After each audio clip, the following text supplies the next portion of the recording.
Isa ka bang tao na mahirap makalimot sa mga pagkakamali ng iba? O sa madaling salita ay mapagtanim ng galit o sama ng loob?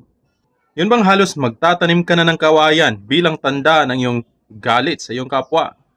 May kilala pa ako na pumuputol siya ng hibla ng kanyang buhok o ng piraso ng kanyang buhok at sabay-sabing, mapapatawad lang kita kapag muli itong magkakarugtong. Alam mo ba na hindi yung taong kinamumuhian mo ang magdurusa kundi ikaw mismo? Araw at gabi ay hindi ka matatahimik pagkat guguluhin ka ng iyong isipang puno ng galit. Sa mata ng Diyos ay hindi po ito tama. Dahil kahit ang Panginoon nung kanyang mga kapanahunan nung siya'y nangaral sa Israel ay kanyang sinabi na kung di kayo matututong magpatawad, maging inyong Ama na nasa langit ay hindi rin kayo patatawarin.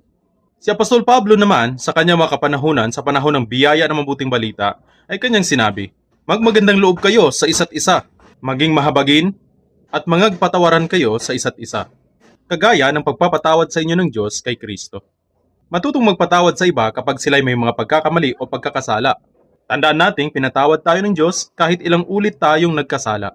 Kapatid, kung sa tingin mo na mas mabigat ang pagkakasala ng iba kaysa sayo, kaya yan ang dahilan kung bakit mahirap para sayo ang patawarin sila, tandaan mong banal si Kristo, ngunit nagawa niyang ialay ang kanyang sarili para sa kasalanan ng buong mundo. Ano bang nararapat nating gawin kapag nakita natin ng iba na nagkamali o nagkasala at bumagsak sa kanilang pananampalataya? Ayon sa Galatians chapter 6 verse 1, Brethren, if a man be overtaken in a fault, ye which are spiritual, restore such an one in the spirit of meekness, considering thyself, lest thou also be tempted. Sabi niya, mga kapatid, kung ang sino man ay masumpungan sa anumang pagsuway, kayong mga sa espiritu, ay inyong papanumbalikin ang gayon sa espiritu ng may kahinhinan, na inyong pagwariin ang inyong sarili, baka ikaw naman ang matukso. Sa makatwid, ay tulungan nating makapanumbalik sa Diyos ang mga nanghina dahil sa pagkakasala ng may kahinhinan.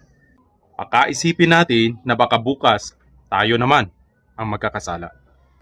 Maging daluyan nawa tayo ng pagpapala sa iba, sandalan ng mga nanghina at kanlungan ng mga nawasak na diwa.